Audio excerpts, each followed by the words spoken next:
Virgo. Parang gusto ko mag-cleansing. Asan na aking asan yung aking black tourmaline? Ayan. Okay, cleansing muna tayo ng mabilisan. Virgo.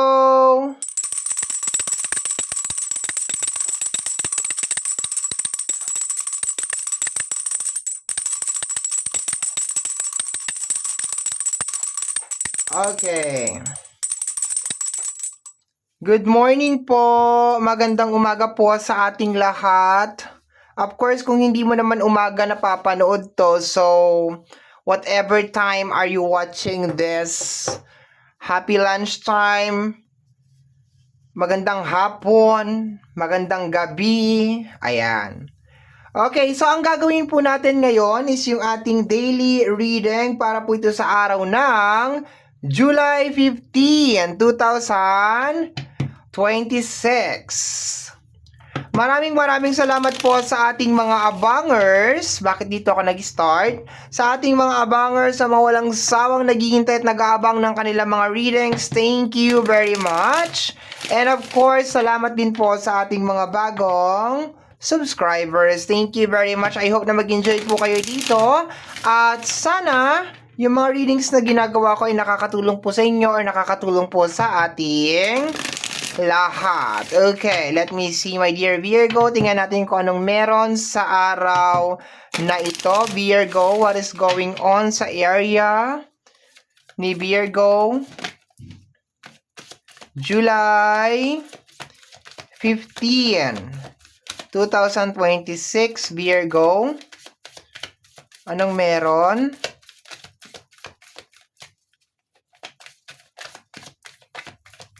Ang hirap makakuha ng jumping card sa card na to. Dalawa yon, balik natin. Wait lang ha. Wait lang. Gusto ko isa lang.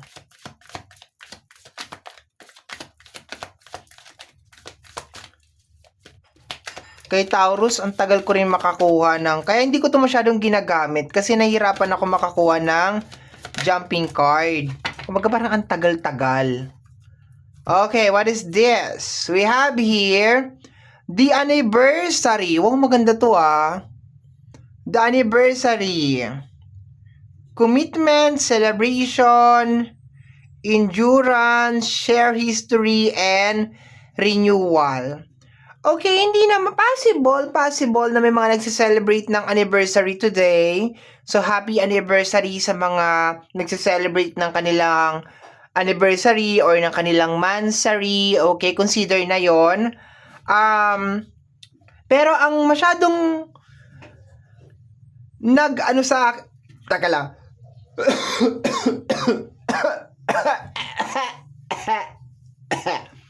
Buhay pa ako.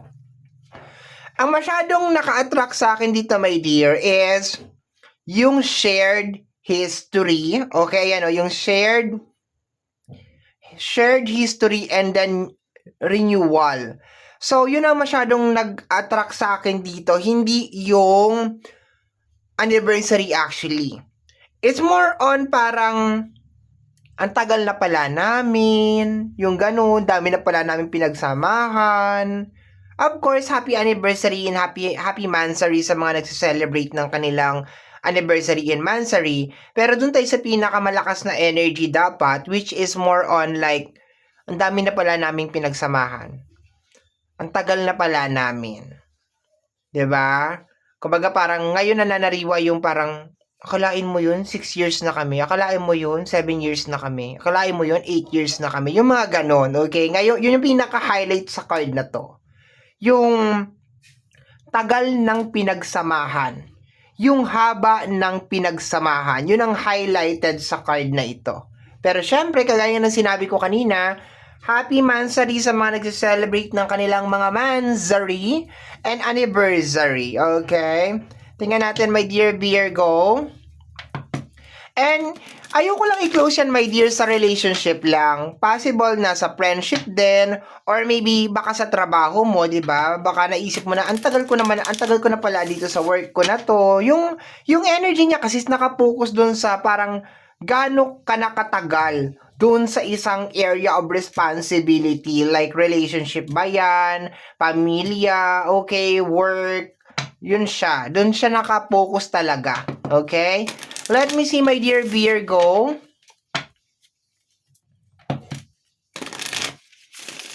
What is going on? We have here, I have many regrets that keep me from moving forward. Sa Tagalog, marami kang mga pinagsisisihan na pumipigil sa'yo para umusad or mag-move forward. So, sa kasabay my dear ng pananariwa, tama ba ako? Pananariwa ng tagal mo sa isang relasyon or isang koneksyon or isang trabaho, sumasabay yung marami kang nare-realize. Marami kang napapansin na parang, kasi sabi dito, keep you from moving forward eh. So, ibig sabihin, posibleng hindi maganda. Possible na na-highlight yung parang, tagal-tagal na namin, pero, 'di ba? Parang wala naman nangyayari. Yung parang mga ganun na energy, my dear. Yung ang tagal-tagal na namin, wala namang ganito. Or ang tagal-tagal ko na dito sa trabaho ko, wala naman ako naiipon. Yung ganun. Okay, or there's a tendency na parang, by this time, dapat okay na. Pag pinagsama mo yung dalawang card, nagre-release siya na, dapat sa mga oras na to, dapat okay na. Sa mga oras na to, dapat, 'di ba? Malakas na dapat kami. We are already strong. Dapat maski anong bagyo ang pagdaanan namin, dapat hindi na kami dapat natitinag, hindi na kami natitibag kasi ang tagal na namin eh. Yung ganon. O kaya ang tagal ko na dito sa trabaho na to, dapat may ipon na ako, may tabi na ako. Pero bakit ganito? Walang kumbaga parang itong card na to, ngayong araw na to, hina-highlight niya yung mga bagay na dapat yung result, yung outcome ng pagtatumbling mo, pag-i-split mo ng ilang taon, yung sakripisyo mo, my dear, na binibigay mo at ino-offer mo, my dear, dyan sa connection na yan or dyan sa relationship na yan. Ngayong araw na to, parang nare-realize mo na supposed to be meron na dapat result, meron na dapat outcome. Dapat matatag na kami, dapat matibay na kami, ganon. Okay, let me see, my dear. Let me see what is going on.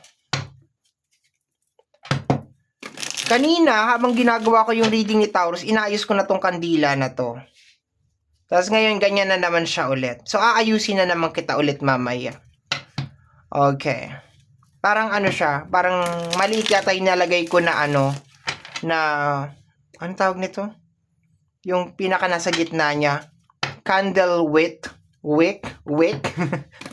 Okay, tingnan natin, my dear Virgo. Additional cards pa tayo. Tingnan natin what is going on ngayong araw na ito. Pero totoo yan. Kung sakaling ito ang nararamdaman mo, my dear, dapat nga habang tumatagal ang isang relasyon, dapat nagiging mas okay. Pero baliktad yun, lately parang baliktad yun nangyayari. Pansin ko lang parang hindi ganun yung nangyayari. Like, iba yung nangyayari sa loob ng relationship. Meron pa nga ako isang nakausap na kung kailan daw parang graduate na yung mga anak nila, kung kailan parang yung hindi na sila masyadong nahihirapan dapat kasi parang dati siguro nag-start sila sa yung walang-wala talaga. Tapos ngayon parang graduate na yung mga bata, may mga trabaho na, so on and so forth. Doon pa parang nagkaroon ng problema. Ito naman kinikwento ko, third party naman siya. Like, doon pa nagloko yung asawa niya. Kung kailan matatanda na yung, malalaki na yung mga anak nila. Doon pa nagloko. So, parang ganun yung energy dito, my dear, na parang, kung ilang taon na kami, tas bakit ganito pa rin? Parang gano'n. Wala nang pagbabago. Walang change. Let me see, my dear. We have here, the Devil card. Pinag-uusapan pa lang natin. Pero ika-clarify ko to. Sige, paki-clarify nga po si Devil. What is going on sa area ni Devil? Paki-clarify po what is going on sa area ni Devil.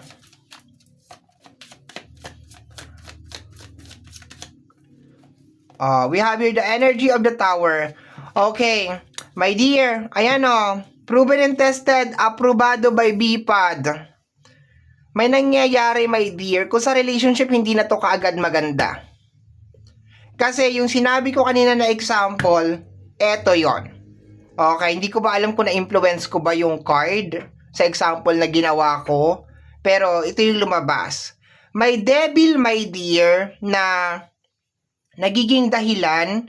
Okay, wait lang ha. Clarify ko ng maayos to. Kasi base card natin is si Devil. So, si Devil kasi is a form of distraction yan. Okay? Is a form of like, hindi maganda na energy talaga si Devil. Okay? So, ang nangyayari kasi is energy ng Tower. Actually, ang Tower is hindi naman siya bad. It's more on parang gusto mong i-restore, gusto mong ibangon, gusto mong ayusin. Kasi may Devil na nangyayari. Okay. So, possible for some of you is, ayoko naman i-close lang to my dear Virgo sa energy ng third party. Ayoko. No, I don't wanna do that. Possible na, let us just say na, may ginagawa yung partner mo na posibleng hindi helpful or may nangyayari sa loob ng, let us say, like, may nangyayari na hindi maganda and ang gusto mo, my dear Virgo, is maitama siya. Kasi parang ang nangyayari is, ang tagal na, sabi mo nga dito, I have many regrets that keep me from moving forward. So, ibig sabihin, parang, ang dami mo ng effort, ang dami mo ng tumbling na ginawa doon sa kung ano man yung bagay na yon. Igaganong ko na lang yung explanation, my dear, kasi general reading to. So, kawawa naman yung mga walang jowa, di ba? So, ang dami mo ng tumbling, ang dami mo ng split na ginawa, my dear, dito sa kung ano man tong bagay na ito. And ang nangyayari kasi ngayong araw na ito is like gusto mo lang naman na maibalik sa ayos or maitama, my dear, kung ano man tong bagay na ito. Yun lang gusto mo, my dear. Gusto mo lang talagang maitama siya, maisaayos siya, magkaroon ba ng Tower? Okay, it's like sige, mag-umpisa tayo ulit. Ayusin natin to. Ayusin natin kasi ang tagal na natin nakakapanghinayang na. Yung parang ganon. Like, ayusin natin to. We can do something about this. Ayusin natin. Okay?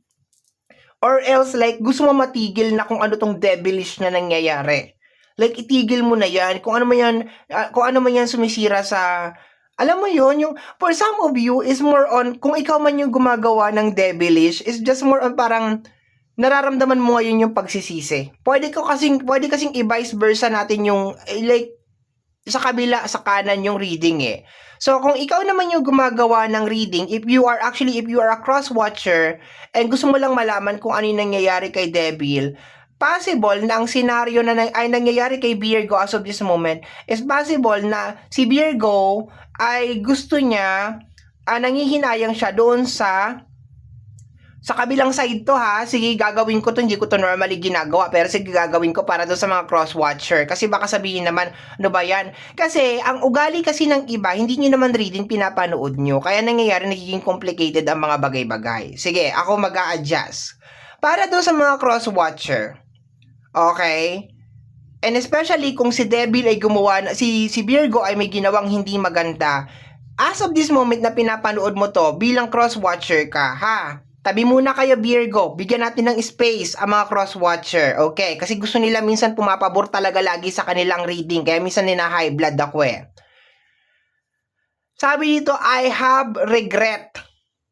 So, ibig sabihin kung ano yung ginawa ni Virgo lately sa'yo, nagsisisi siya. Because ang haba na ng pinagsamahan ninyo. And possible na nagpadala siya sa temptation ni Devil. Okay. Okay na cross-watcher. Pwede na kayo mag-exit ha.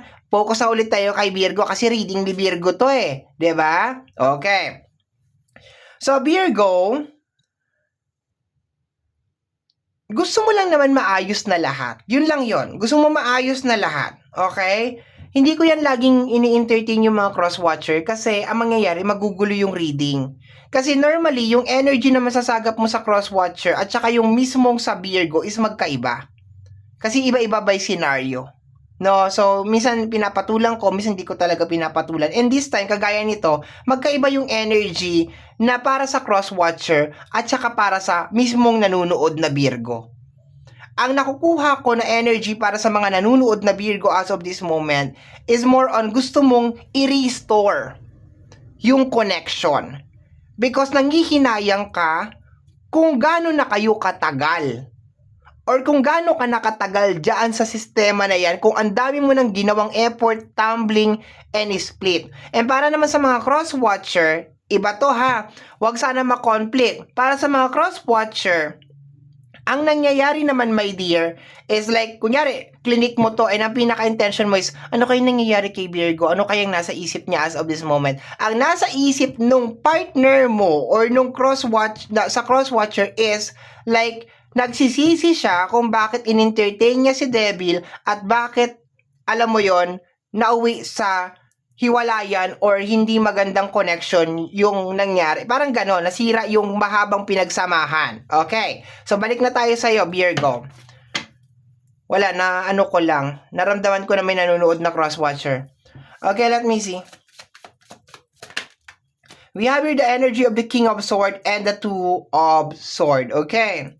So, my dear Virgo, sa energy ng King of Swords, this is energy of like gusto mong ikat niya kung ano tong bagong connection. Kasi ang Two of Cups is something like fresh na connection.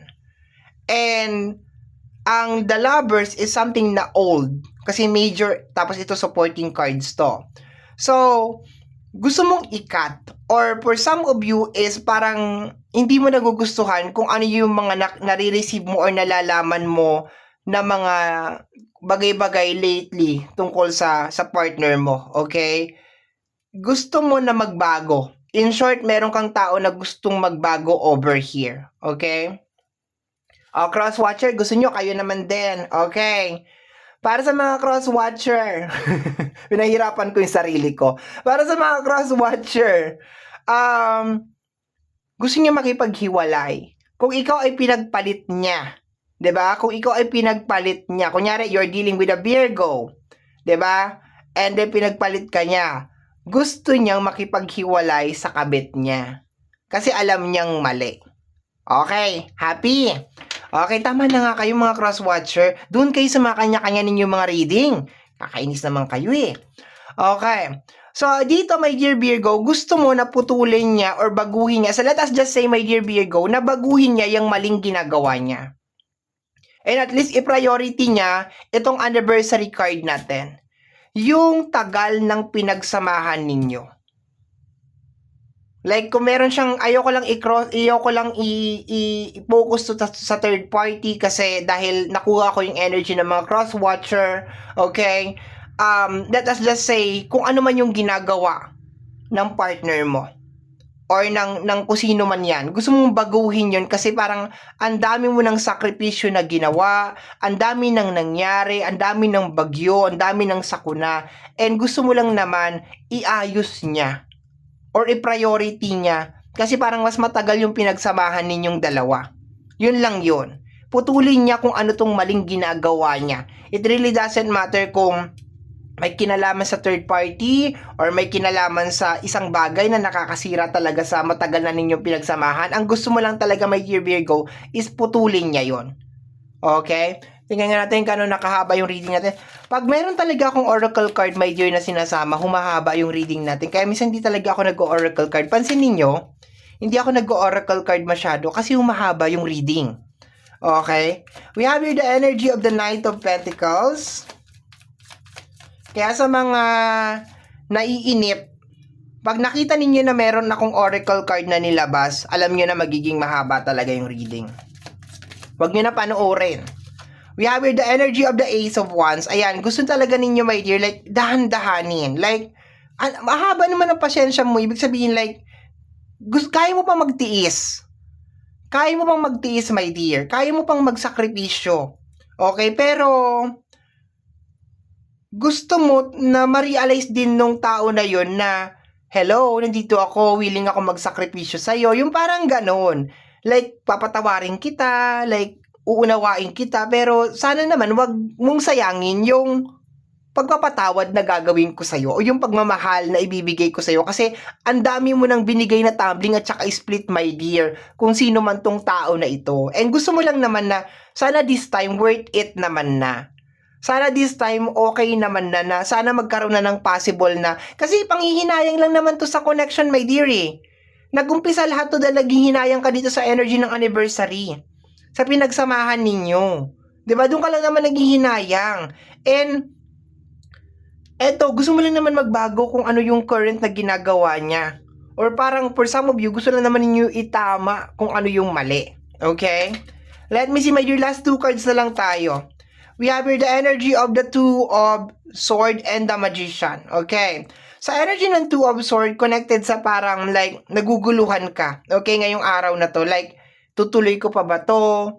Or like, kasi sabi mo dito, that keeps me from moving forward. So sa araw na to, like nandun ka sa moment na nangihinayang ka sa isang bagay, pero at the same time, like, alam mo na, paano ko ba sasabihin to? Yung para bang gusto mong itapon, pero ayaw mong itapon kasi may sentimental value. 'Di ba? Pero at the same time, iniisip mo rin, my dear Virgo, na ayokong maglabas pa ng effort ulit dito tapos wala din naman mangyayari. Yung parang ganon, okay? So, tingnan natin yung bottom deck of the card or the hidden message. We have here the Seven of Wands. Yes, gusto mo ipaglaban talaga, my dear. Talagang gusto mo talagang ilaban kung ano man yung bagay na yan. Pero I think ang pinaka-highlight dito, my dear, is gusto mo, sayang no, hindi tayo makakapag-spread para sa partner mo, no? So, hanapin mo na lang kung ano yung zodiac sign ng partner mo, my dear. Hanapin mo na lang. Ayan, sabi ko wag kayo mag-cross-watcher pero ako din naman nag-encourage. Ako din naman mag-encourage na maghanap kayo ng cross-watcher. Okay. So anyway, kasi pag nag-reading pa ako ulit para sa partner mo ngayon, nahaba na yung reading natin, 'di ba? Kawawa naman yung kawawa naman. Sa iba na lang, try mo na lang. Ay, magko-collective pala ako, okay? I will try to make a collective, my dear. Malay mo, energy ng partner mo yung makuha ko. Okay ba yon? Okay, so gusto mong ipaglaban, my dear, yung connection. Pero at the same time, parang nandun ka sa moment na, worth it pa bang ipaglaban tong connection? Marirealize kaya niya na mali yung ginagawa niya? Or willing ba siya na baguhin at 'di ba? Talikuran kung ano yung ginagawa niya para mailigtas kung ano man tong relasyon or connection, whatever na meron kaming dalawa. Okay? Pero ayaw mo talagang bitawan, my dear, kasi sobrang tagal na siguro nung connection. Okay? And kung sa trabaho din to, ganun din. Parang ayaw mo rin mag-resign or ayaw mo rin umalis. I think parang gusto mo siguro is magbago na lang yung mga tao sa paligid mo kasi alam mo sa puso mo, yun naman talaga ang tama at nararapat. Ayan ang haba na ng reading natin, my dear. Pasensya na sa mga maiinipin at maiksi, ayaw ng mahabang reading. Basta may oracle card, my dear. Once na maglabas ako ng oracle card, alam mo na, mahaba talaga yung reading na yan, ha? So, pasensya po sa mga maiinipin, sa mga ayaw na mahabang readings, no? Hanap na lang kayo ng iba kasi pag nag-decide talaga akong gumamit talaga ng oracle card, ay, nako, ang haba talaga niyan, ano? So, my dear, yan po ang nasagap natin na message, energy, para sa araw na ito, July 15, 2000... 26. Kagaya po na lagi kong sinasabi, ang tanging hiling at dasal ko lamang po sa ating buong may kapal na ang mga readings na ginagawa ko ay nakakatulong po sana sa ating lahat. Maraming salamat po. Thank you, my dear. Bye-bye. Ingat po palagi. Take care of yourself. I love you.